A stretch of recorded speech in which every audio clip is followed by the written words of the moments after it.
There are more than 100 people lined up to wish Sergeant Isaac Carrington well. He was released from the hospital today, but still has a long road to recovery. WJZ's live outside shock trauma. Ava Joy Burnett was there and has more on what's next for Sergeant Carrington. Ava Joy. Well, Vic, Sergeant Isaac Carrington is out of the hospital, but he is not out of the woods just yet. The chief physician here at Shock Trauma said he'll need rehab and lots of it. They showed up to salute him, and Sergeant Isaac Carrington returned the honor. These are some of the photos as he left the hospital. Through this hallway in Shock Trauma to the moment he was wheeled out, more than 100 officers lined the path for the sergeant.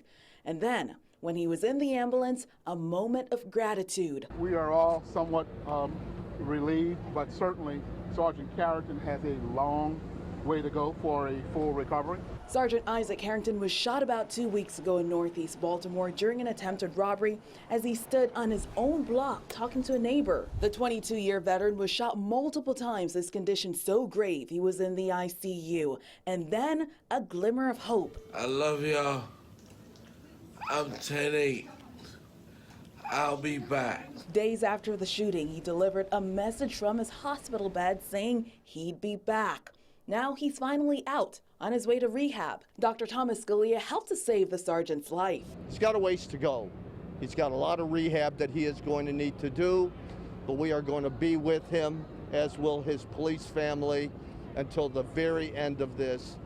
And by God, we're going to get him through and into the best shape possible. Yay, thank God. This woman who lost her son to violence earlier this year decided to wait and cheer for the sergeant she's never met.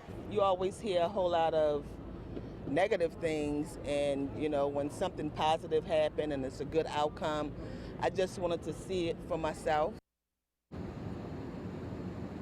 So who did this? That is the $19,000 question. There is a $19,000 reward for any information that leads to an arrest. Live tonight at Shock Trauma, Ava Joy Burnett for WJZ.